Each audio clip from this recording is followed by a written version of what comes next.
본당 시스템 에어컨 공사 관계로 우리가 지금 비전센터 5층 비전홀에서 예배를 드립니다. 가까이 여러분 얼굴 보니까 더 좋은 것 같아요. 그렇죠? 예, 막 전기가 통하는 것 같아요. 오늘 할렐루야 성가대 찬양도 더 은혜로운 것 같고 여러분 얼굴 가까이 봐서 더 좋은 것 같습니다. 그럼에도 여러분들 좀 불편한 부분이 있을 겁니다. 양지해 주시기 바라고 5월 달 내내 아마 공사가 진행이 될 것 같아요. 본당이 천정이 한 10m 정도 되기 때문에 안전사고 나지 않도록 무시로 기도해 주시기 바라고 우리 교회가 하나하나 변화되는 이 모든 것이 하나님 인도하심인 줄도 믿습니다. 그리고 아까 일부 예배 끝나고 보니까 저 현관이 이 둔덕이 있어가지고 걸려 넘어지기 쉽겠더라고요. 주의해서 넘어지는 일이 없도록 여러분 신경 써주시기 바랍니다. 할렐루야. 오늘 요한복음 21장 3절부터 11절까지 말씀으로 사명의 자리를 지키자, 사명의 자리를 지키자 이런 제목으로 말씀의 은혜를 나누고자 합니다. 귀소 본능이라는 사자성어가 있습니다. 이 말의 의미는 동물이 자기 서식처나 둥지로 되돌아오는 성질이나 능력을 말하죠. 어린 시절 제가 시골에서 자랐는데 제비가 항상 때 되면은 저희 집에 와서 제비집을 지었습니다.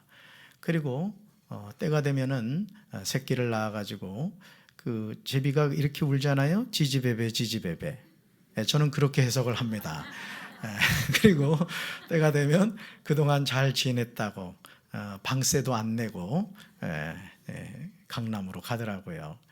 그런데 이상하게 때 되면 다시 돌아와요. 그죠? 이게 바로 뭐다? 귀소 본능이다 이렇게 말합니다. 꿀벌, 개미, 비둘기, 제비 따위에서 현저히 나타난다고 합니다. 이것은 동물에게만 나타나는 현상이 아니라 사람에게도 나타납니다. 하나님이 만든 사람은 완전한 존재였습니다. 하나님의 형상대로 지음을 받았고 하나님이 주신 사명을 부여받았습니다. 태초에 하나님이 천지를 말씀으로 창조하실 때 만드신 후에 한결같이 하나님이 이런 표현을 하셨습니다. 하나님이 보시기에 좋았더라 혹은 심히 좋았더라 이렇게 말씀하셨습니다. 하나님은 모든 생물을 그 종류대로 창조하셨습니다. 그러시면서 그들에게 복을 주시며 생육하고 번성하여 땅에 충만하라고 명령하셨습니다. 그러므로 우리 주변에 있는 만물은 사람이 돌보지 않아도 스스로 생육하고 번성하여 땅에 충만한 것을 보게 되죠. 가만히 놔두면 알아서 자연은 아름답게 때 되면 꽃 피고 또 열매 맺고 낙엽이 지고 또 겨울이 오죠. 마치 추나추동의 사계절의 변화처럼 자연은 스스로 그 하나님의 명령에 순종하는 것을 보게 됩니다. 오히려 사람의 탐욕이 하나님이 명령하셔서 아름답게 창조한 자연을 파괴하는 것을 보게 돼요. 제가 금강분치를 사랑하는 아내와 함께 손을 잡고 1시간 정도를 꼭 걷습니다. 그랬더니 말이죠. 우리 성도들이 불꽃 같은 눈동자로 저희 내외가 손잡은 것을 주목해서 보시더라고요. 그래서 더 세게 붙잡습니다. 그런데 지난번에 우리 그 남성교회 청정성교회가 가서 금강분치 청소를 했잖아요. 그랬더니 벌써 말이죠. 쓰레기를 버린 거예요. 쓰레기를. 제가 이제 무시로 죽기는 합니다만은 어쨌든 아름답게 하나님이 창조하신 자연을 파괴하는 게 누구다? 사람이다. 그게 바로 사람의 탐욕이라는 거죠. 가만히 돌이켜 보시기 바래요. 환경 오염을 일으키는 주범이 누굽니까? 사람이에요.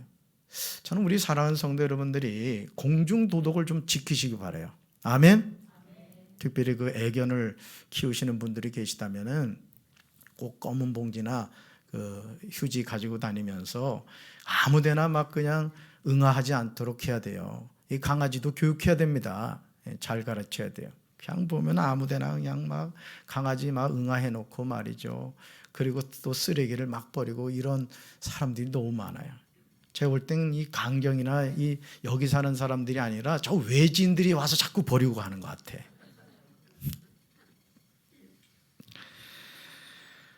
여러분 하나님이요 명령하신 사이클이 있어요. 그렇죠?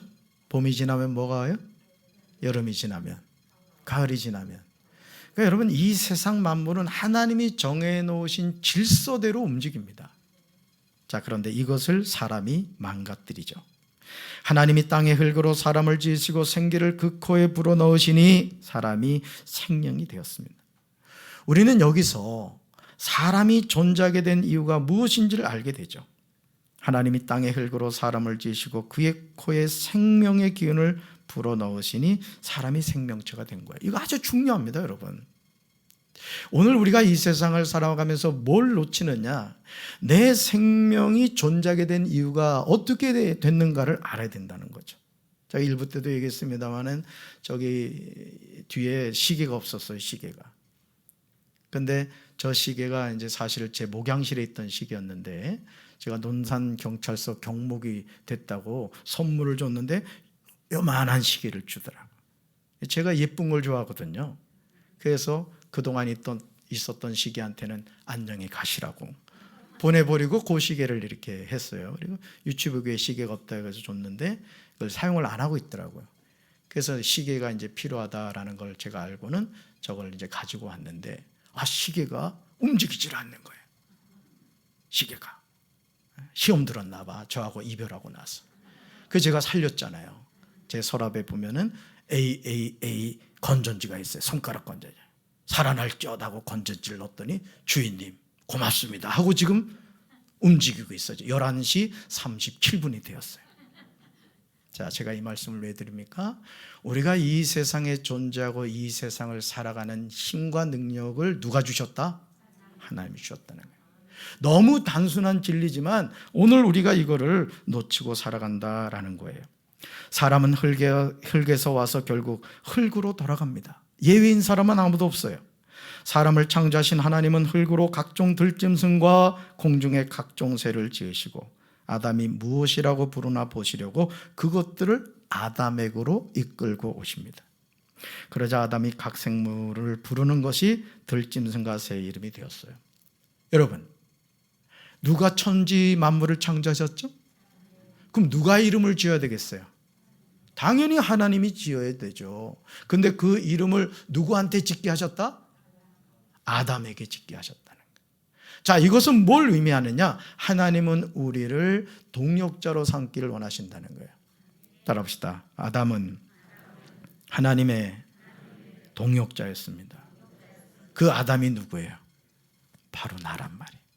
그러니까 오늘 우리가 이 세상을 살아가면서 그렇구나, 하나님이 나를 동역자로 삼으셨구나, 이 사실을 생각하면 제가 아까 서두에 말씀드린 것처럼 어디를 가든지 지저분하다, 쓰레기가 춤을 추고 있다.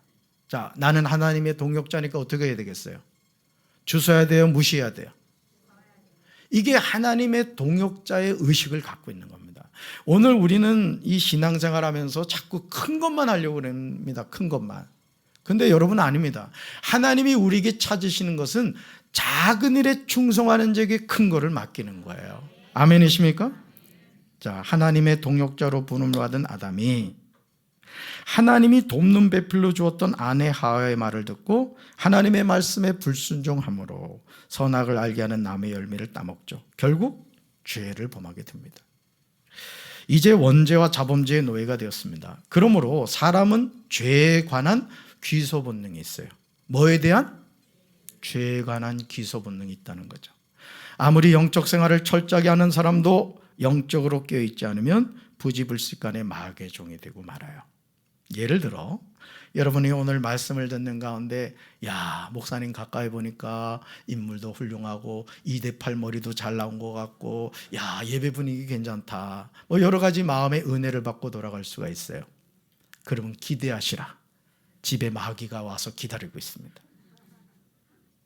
그러니까 여러분, 항상 우리가 이 세상을 살아갈 때 우리가 이 세상이 단순히 눈에 보이는 육적인 세상만이 아니라 영적 세상이라는 것을 깨달아야 되는 거예요. 할렐루야.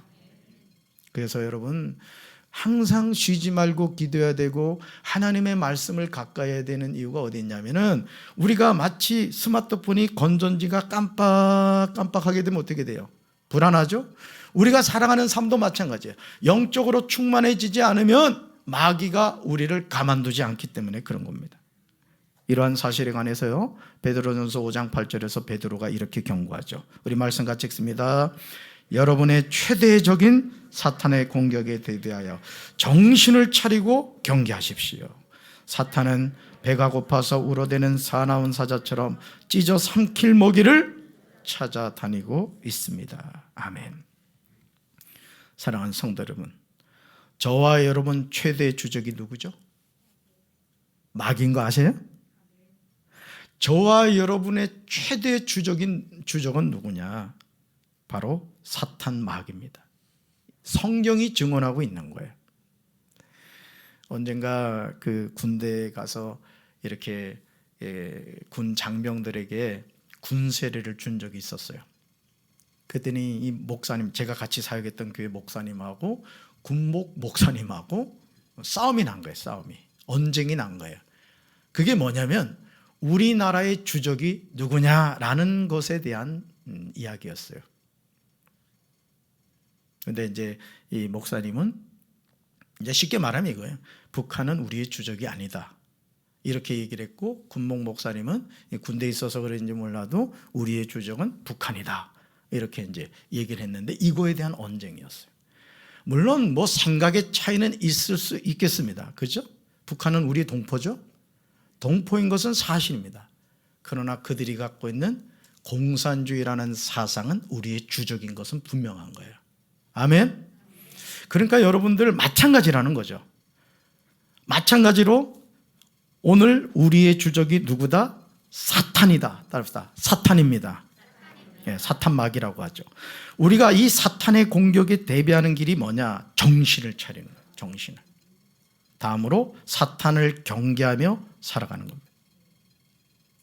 그러니까 여러분, 오늘 우리가 이 신앙생활함에 있어서도 영적으로 잠들어 있으면요, 우리가 마귀의 밥이 되고 마는 거예요.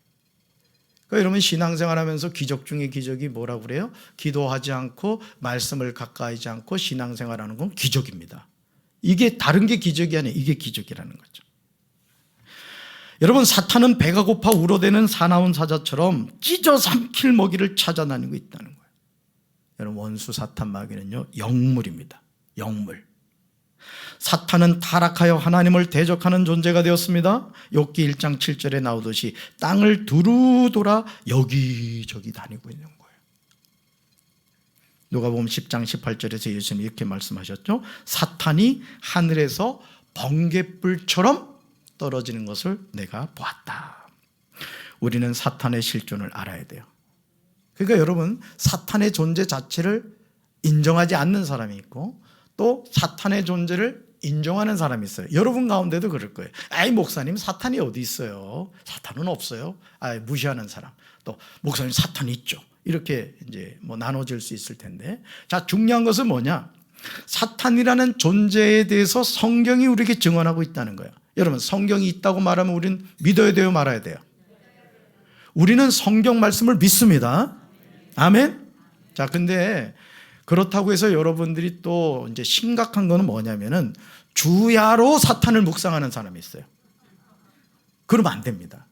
사탄이란 존재가 분명히 우는 사자같이 삼킬 자를 찾고 있다는 것을 우리가 인정은 하지만 우리가 주야로 묵상해야 될 대상은 하나님이시고 예수님이시고 성령님인 줄로 믿습니다.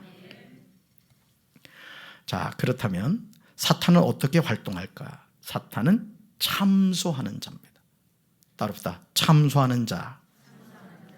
욥기 1장에서 사탄은 땅을 두루 돌아 여기저기 다니다가 하나님이 욥을 칭찬하시자 욥이 어찌 까닭없이 하나님을 경외하겠느냐고 반문합니다. 그러면서 하나님께 이렇게 말하는 거예요. 이제 주의 손을 펴서 그의 모든 소유물을 치시라, 이렇게 말하는 거예요. 그러니까 욥이 하나님을 경외한 이유가 있다 없다? 사탄의 말은 있다라는 거예요. 아니, 그 정도 되면 누구나 하나님 경외하지 않겠습니까? 이 얘기를 하고 있는 거예요. 오늘 여러분, 우리가 신앙생활 하면서도 그렇습니다. 신앙생활 하면서도 우리가 왜 마음이 불편하고 왜 우리가 자꾸 시험을 드냐면은 자꾸 비교를 하려고 그러고요. 비교. 이게 부모님들이 자녀들에게 가장 하지 말아야 될 것 가운데 하나가 뭐냐면 내 자녀와 이웃집 아이를 자꾸 비교하는 거예요. 제가 언젠가 말씀드렸잖아요. 제가 시골에서 자랐는데 저희 어머니가 맨날 그 김권사님 자녀들 얘기를 하는 거야. 그 김권사 자녀는 옥수수 밭에 들어가 가지고 그 무더운 날에 그냥 일을 열심히 한다는 거야. 자, 어머니의 얘기하고자 하는 핵심은 뭐예요? 그러니 너도 밭에 가서 일해라, 이 얘기란 말이에요. 제가 뭐라고 대답했는지 아세요? 어머니, 그 아이들을 데려다 자녀 삼으십시오. 제가 그 얘기를 했어요. 여러분, 오늘 우리가 신앙생활 하면서도 왜 마음이 불편한지 아십니까? 자꾸 비교하는 거예요. 나와 옆에 있는 다른 지체와 비교를 하는 거예요. 그러면서 어떤 생각이 들어요? 나도 뭐 저 정도 하나님이 축복해 주시면 나도 뭐 저 정도 할 수 있어, 이런 생각을 합니다. 비교하지 마시기 바랍니다. 하나님은 우리를 비교하지 않았어요. 우리 자체를 존중하시고 우리 자신을 사랑해 주시는 줄로 믿습니다. 가룟 유다가 예수님을 은 30에 팔아먹은 이유가 무엇이죠? 자신의 바라고 생각했던 메시아가 아니었기 때문이에요. 그런데 요한복음 13장 2절을 보시면 우리는 사탄이 어떻게 사람에게 활동하는지를 알게 돼요. 그러니까 이 사탄이란 영물이 분명히 있어요. 그죠? 그러면 그 사탄이 어떻게 활동하는지를 알면 우리가 대응할 수가 있겠죠. 그렇죠? 자, 우리가 명심해야 하는 말씀이에요. 요한복음 13장 2절 같이 읽습니다. 저녁 식사를 하는 중이었습니다. 마귀가 이미 시몬의 아들 가룟 유다의 마음속에 들어가 예수님을 배반할 생각을 갖게 하였습니다. 아멘. 사랑하는 성도 여러분, 가룟 유다는 자신이 예수님을 은 30에 팔아야 하겠다고 생각한다고 여겼겠지만 사실은 마귀 사탄이 가룟 유다의 마음속에 교묘하게 들어가 예수님을 배반할 생각을 불어넣은 거예요. 근데 여러분, 오늘 우리가 이 마음을 먹는다, 또 이 생각을 한다는 것을요, 여러분 정말 조심하셔야 됩니다. 내 마음인 것 같고 내 생각인 것 같지만은 오늘 가룟 유다에게 교묘하게 그 마음속에 들어가 예수님을 팔려고 했던 생각을 넣어준 것처럼 우리가 영적으로 깨어있지 않으면 이 마귀는 우리에게 똑같이 접근해서 우리 마음과 생각을 지배한다라는 것입니다. 사탄이 하는 일이 얼마나 음흉합니까? 여러분 자신의 마음을 한번 지금 이렇게 점검해 보세요. 내 마음이 성령에게 붙잡혀 있나 아니면 마귀에게 붙잡혀 있나? 아니면 지금 내가 생각하는 것이 성령의 생각인가 마귀의 생각인가? 예를 들어 김 집사 뒤통수를 한 대 때리고 싶다. 이거 마귀의 생각이요, 성령의 생각이요? 대답 안 해도 알아요. 그죠? 그러니까 여러분이 앞으로 살아가는 가운데 내 마음과 내 생각을 절대 믿지 마셔야 돼요. 우리는 오직 누구만 믿어야 돼요? 하나님만 믿어야 돼요. 그러니까 내 마음을 주님 다스려 주십시오. 내 생각이 하나님 보시기에 합한 생각이 되게 해주십시오. 기도해야 될 줄로 믿습니다. 요한복음 21장에서 우리는 예수님의 부활 이후에 시몬 베드로를 비롯한 제자들이 하는 이해할 수 없는 행동을 보게 됩니다. 요한복음 20장에서 막달라 마리아가 부활하신 예수님을 만난 이후 제자들에게 가서 이렇게 말하죠. 내가 부활하신 주를 보았다. 이어지는 요한복음 20장 19절에서 막달라 마리아가 예수님을 만난 같은 날 저녁에, 자, 예수님의 부활하신 것을 만난 날 그날 저녁에 제자들이 함께 모여 있었어요. 그런데 제자들은 유대인들이 두려워서 문을 꼭 잠갔어요. 그곳에 예수님이 오셔서 그들 가운데 서서 이렇게 말씀하십니다. 뭐라고요? 너에게 평강이 있으라. 평강이 있을지어다. 그러시면서 아버지께서 나를 보내신 것 같이 나도 너희를 보낸다고 말씀하십니다. 이 말씀을 하신 후에 제자들을 향하여 숨을 내쉬며 성령을 받으러 가십니다. 따라합시다. 성령을 받으라. 성령을 받으라. 심지어 부활하신 예수님을 현장에서 보지 못한 도마를 직접 만나 주시면서 너는 나를 본 거로 믿느냐? 보지 못하고 믿는 자들은 복되다고 말씀하십니다. 그렇다면 이 말씀 후에 제자들의 행보가 어떻게 되어야 하겠습니까? 말씀하신 대로 분명히 부활하셨고 그 예수님이 제자들에게 어떤 일을 해야 되는가, 다시 말해서 부활의 증인된 삶을 살아야 된다는 것을 알려주시기까지 했어요. 자, 그러면 어떤 삶을 살아야 될까요?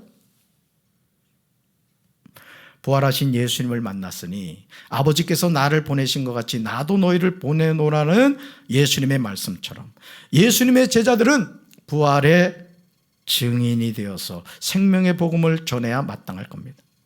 그러나 우리의 생각과는 전혀 다른 너무도 실망스러운 행보를 보게 됩니다.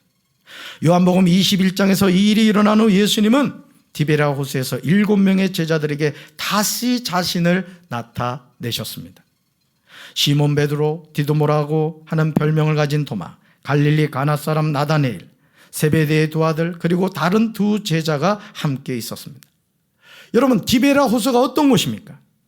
예수님의 공생의 사역을 감당하신 중심 지역입니다. 사실 예수님은 우리가 알고 있는 그 디베랴 호수, 갈릴리 바다 그 근처를 다니시면서 공생의 사역을 감당하셨습니다. 이곳에서 12제자 가운데 많은 제자가 예수님의 부름을 받았어요. 마태복음 4장 19절에서 나를 따라오라, 내가 너희를 사람을 낚는 어부가 되게 하리라. 어부인 두 형제 베드로라는 시몬과 그의 형제 안드레가 예수님의 제자로 부름을 받았습니다. 마태복음 4장 21절에서 다른 두 형제인 세베대의 아들 야고보와 그의 형제 요한이 배와 아버지를 버려두고 예수님을 따라 나섰습니다. 디베랴 호수인 갈릴리는 이토록 예수님의 부르심이 있는 장소였습니다. 제자로 부름을 받은 이들은 자기의 그물을 버려두고 예수님을 따라갔어요. 여러분 생각해 보세요. 그물이 이들에겐 뭐예요? 생명줄이 아닙니까? 그들의 직업이었어요. 이제까지 그 일을 해서 가족을 먹여 살렸고 자신 또한 그 일을 통해서 가정을 이루었습니다. 그런데 예수님을 만나니 어떻게 했다고요? 그 배를 버려두고 예수님을 따라 나섰습니다. 심지어 배와 아버지를 버려두고 예수님을 따랐습니다. 그런데 요한복음 21장 3절에서 예수님의 수제자인 베드로는 아주 엉뚱한 말을 하는 걸 보게 돼요. 너무 충격적인 말입니다. 같이 읽습니다. 시몬 베드로가 나는 물고기 잡으러 가노라. 아멘. 마태복음 4장 19절에서 예수님이 베드로를 부르실 때 나를 따라오라, 내가 너희를, 같이 읽습니다, 사람을 낚는 어부가 되게 하리라, 이렇게 약속하셨어요. 자, 나를 따라오라, 내가 너를 어떻게 하겠다? 사람을 낚는 어부가 되게 하겠다는 거예요. 하지만 베드로는 예수님의 말씀과 전혀 관계가 없이 나는 물고기를 잡으러 가겠다고 이야기합니다. 제가 서두에서 귀소 본능이라는 사자성어를 인용했었습니다. 베드로는 지금 부름을 받기 전으로 돌아가고 말았다는 거예요. 물고기 잡던 그 베드로를 예수님이 사람을 낚는 어부가 되겠다고 부르셨는데 예수님이 부활하신 이후에 예수님이 주신 사명을 감당하는 것이 아니라 다시 물고기 잡으러 가겠다고 이야기하고 있는 거예요. 예수님이 베드로에게 약속하신 것은 물고기를 잡는 어부가 아니었습니다. 내가 너희를 사람을 낚는 어부가 되게 하리라고 말씀하셨어요. 그런데도 베드로는 사람을 낚는 어부가 아니라 물고기를 잡으러 가겠다고 다른 제자들에게 이야기하고 있습니다. 한 사람이 제자로서의 사명을 감당하지 않고 그 자리를 떠나려고 하자 도미노식으로 다른 제자들도 우리도 함께 가겠다 이렇게 이야기하는 것을 보게 됩니다. 저는 우리 사랑하는 성도 여러분들이 하나님의 부름받은 사명자로서 주님이 주신 사명을 믿음으로 잘 감당하게 되길 주님의 이름으로 축원합니다. 여러분, 베드로가 누구죠? 예수님의 수제자입니다. 만약 베드로가 이 상황에서 제자들을 향하여, 다른 제자들을 향해서 우리가 주님의 부름받고 사명자가 되었는데 우리가 이제 부활의 증인으로 삽시다 이렇게 얘기했다면 어떻게 됐을까요? 아마 다른 제자들도 그럽시다, 우리 이제 부활의 증인으로 삽시다, 아마 그렇게 이야기를 했을 거예요. 그런데 수제자 베드로가 뭐 하겠다고요? 물고기 잡으러 가겠다고 했더니 자신들의 본업이었던 그 어부로서 다시 돌아가겠다고 이야기하는 걸 보게 됩니다. 여러분, 오늘 우리가 주님의 일을 할 때 여러분 조심하셔야 될 것이 있습니다. 그것은 주께서 나에게 주신 사명이 있을 때 그 사명을 여러분이 믿음으로 잘 감당할 수 있게 되길 주님의 이름으로 축원합니다. 하나님의 일을 할 때요, 어떤 사람들은 그 일에 동역자가 되는 사람이 있어요. 해봅시다. 할 수 있습니다. 하면 됩니다. 해봅시다. 이렇게 이야기하는 사람이 있는가 하면 어떤 사람은 팔짱을 끼고 해보라 하지. 잘 될 줄 알아? 부정적인 말을 하는 사람이 있어요. 여러분, 지금 우리가 시스템 에어컨 공사를 하고 있어요. 여러분, 어떤 동역자가 되시겠습니까? 하나님께서 우리 목사님을 통해서 그동안 밀렸던 숙제를 해가시는구나. 나도 같이 도와야지. 같이 기도로, 물질로 도와야지. 이런 동역자가 되시겠습니까? 아니면 모여가지고 말이죠. 왜 자꾸 저런 공사를 하는지 모르겠어. 어떤 동역자가 되시겠어요? 저는 우리 사랑하는 성도 여러분들이 하나님의 선하신 일을 감당해 갈 때 하나님이 아담을 불러서 하나님이 창조하신 만물의 이름을 정하게 하신 것처럼 하나님께 쓰임받는 동역자들이 되기를 주님의 이름으로 축원합니다. 부정적인 한 사람 베드로를 통해서 결국은 다른 제자들이 도미노식으로 사람을 낚는 어부가 되어야 되는데 물고기 잡는 어부가 되겠다고 다시 디베라 바다로 돌아간 거예요. 제자들이 나가서 배에 올랐습니다. 그러나 그날 밤에 아무것도 잡지 못했어요. 이것이 사명을 떠난 제자의 결국이에요. 오늘 많은 신학생들, 많은 목회자들이 목회를 하다가 목회의 상황이 어렵고 환경이 어렵다고 해서 목회를 접는 경우가 있어요.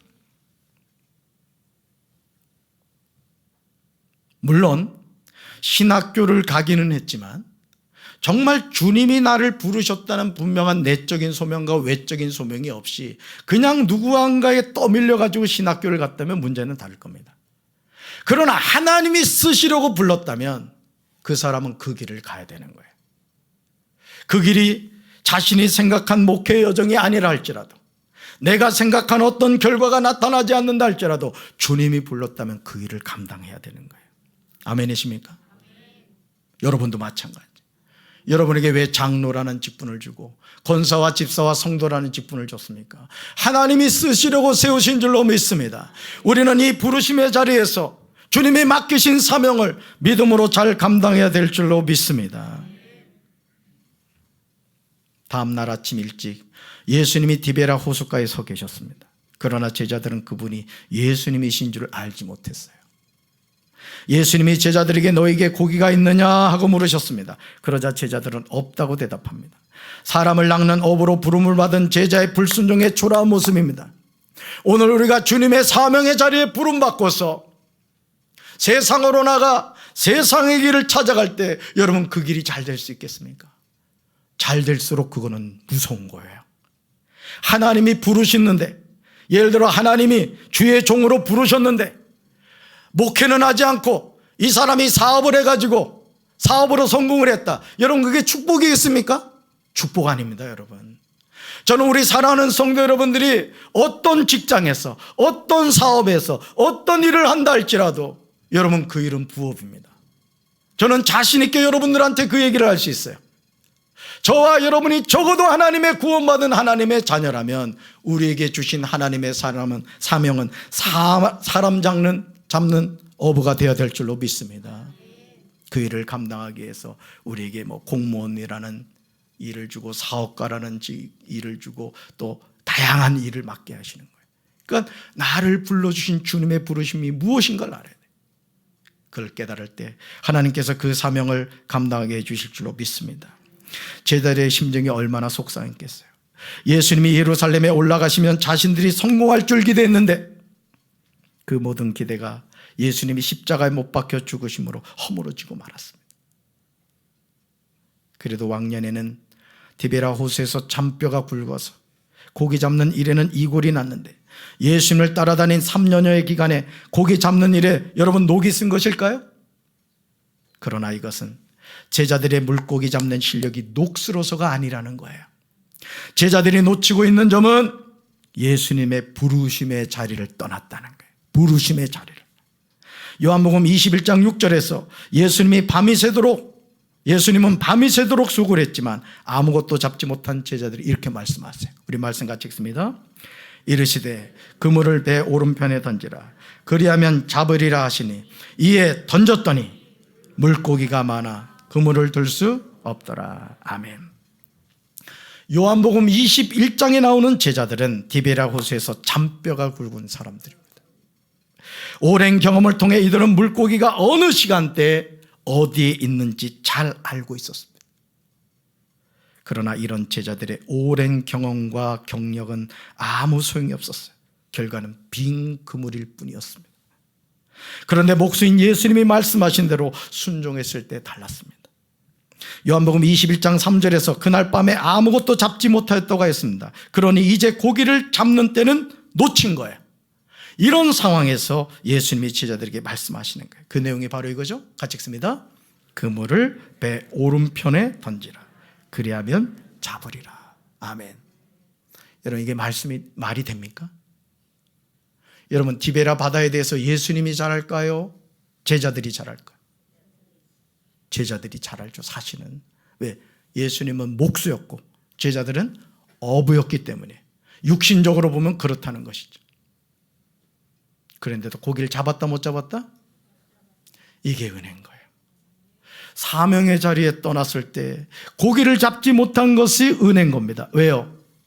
그것은 뭘 의미하죠? 아, 내가 사명의 자리를 떠났구나, 이걸 깨닫게 해주시는 하나님의 은혜이기 때문에 그렇습니다.